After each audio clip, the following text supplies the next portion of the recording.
Et pour nous parler plus en détail de cette structure, avec moi depuis Marrakech, notre envoyé spécial Nisrine Aouzdar qui reçoit le professeur Boukhani El-Hassan, directeur général du CHU Mohamed VI de Marrakech. Nisrine, bonsoir. Bonsoir Oumaima, bonsoir à tous. Je suis effectivement sur place avec professeur El-Hassan Boukhani, directeur général du CHU Mohamed VI de Marrakech. Professeur, bonsoir. Tout d'abord, retour sur la visite royale de Sa Majesté le roi Mohamed VI hier au CHU Mohamed VI de Marrakech.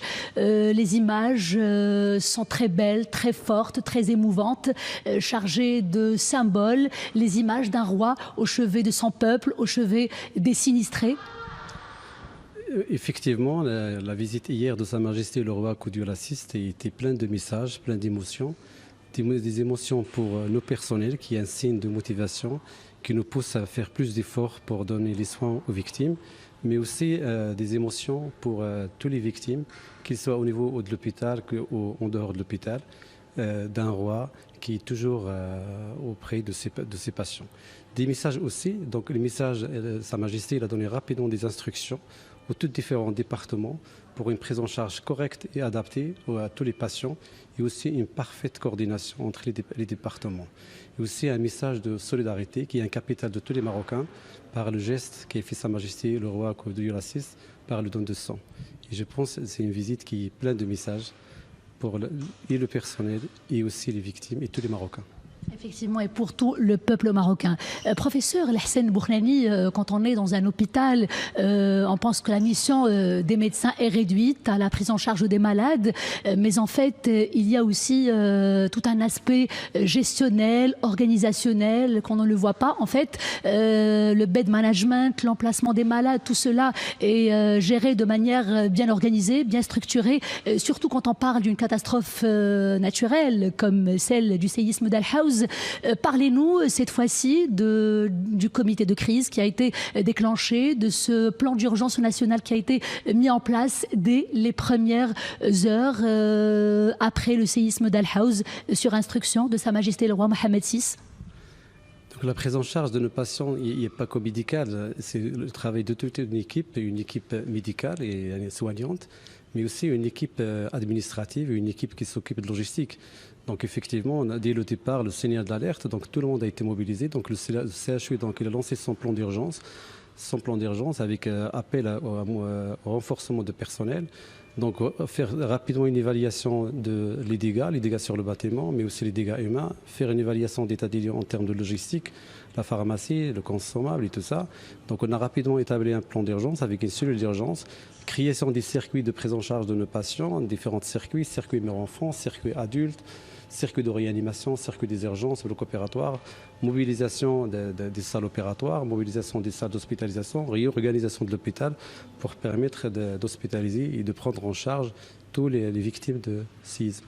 Effectivement, une grande mobilisation au sein même de l'hôpital aussi, dans ces conditions exceptionnelles, des équipes qui travaillent, qui se relayent le travail 24 heures sur 24. Vous m'avez dit tout à l'heure que vous êtes resté ici pendant 4 jours avec votre pyjama. Racontez-nous cette fois-ci comment vous vivez ces moments, comment vous gérez ces moments très difficiles, ces 13 heures que vit le Maroc après le séisme d'Al-Haouz au sein du CHU Mohamed VI de Marrakech, professeur. Oui, effectivement, c'est très vraiment, sur le plan émotionnel, c'est très difficile parce que je suis un citoyen, j'ai une famille aussi, mais je suis un responsable et je suis aussi un médecin. Donc j'ai essayé de faire le rôle des trois fonctions et j'étais sur place, j'étais à côté des équipes et vraiment je félicite toute l'équipe pour une motivation exceptionnelle pour répondre aux besoins et aux messages d'alerte. Et tout le monde a été motivé, donc tout le monde a montré ce symbole de solidarité marocain. Et je remercie énormément les équipes qui ont mobilisé beaucoup d'efforts, beaucoup de moyens pour prendre en charge nos patients. On les remercie aussi pour leur engagement et pour leur implication dans cette noble mission qu'est sauver des vies. Professeur El-Hassan Boukhani, est-ce qu'on peut dire dans ces conditions, après tout ce que l'on a vu dans les reportages, ces images qui défilent sur toutes les chaînes, dans les hôpitaux, prenant en charge les victimes du séisme d'Al-Haouz, est-ce qu'on peut dire que la médecine de catastrophe s'apparente ou alors s'approche en tout cas de la médecine de guerre? Il y a des victimes, des corps qui sont déchiquetés, il y a le spectre de la mort qui domine partout. Qu'est-ce qu'on peut dire dans ce sens? Personnellement, je peux dire que les deux médecines, médecine de guerre et médecine de catastrophe, dans des situations pareilles, c'est-à-dire des catastrophes naturelles, se rejoignent parce qu'en fin de compte, ils ont le même objectif, une situation imprévisible, beaucoup de dégâts, beaucoup de complications, et une parfaite coordination qui est exigée pour prendre en charge les patients. Donc personnellement, je peux dire que les deux, dans une situation pareille, on peut dire que c'est la même chose. Parce que peut-être les conséquences sont lourdes, violentes, d'abord sur le plan physique, mais aussi sur le plan psychologique. Il y a la santé mentale qui encaisse un coup très dur. Vous l'avez souligné, il y a l'aspect imprévisible. On mène une vie tranquille, paisible, et puis tout d'un coup, le quotidien il change, des destins sont brisés, des vies sont fauchées. Oui, effectivement, c'est-à-dire même sur le plan surtout la santé mentale pour les victimes, mais aussi pour les équipes soignantes. Et aussi à l'hôpital, on a mis carrément une cellule d'écoute pour les patients avec des numéros pour la partie pédopsychiatrie pour les enfants et adultes aussi pour la prise en charge psychologique. Et aussi une cellule d'écoute pour nos personnels qui sont aussi en situation de détresse psychologique.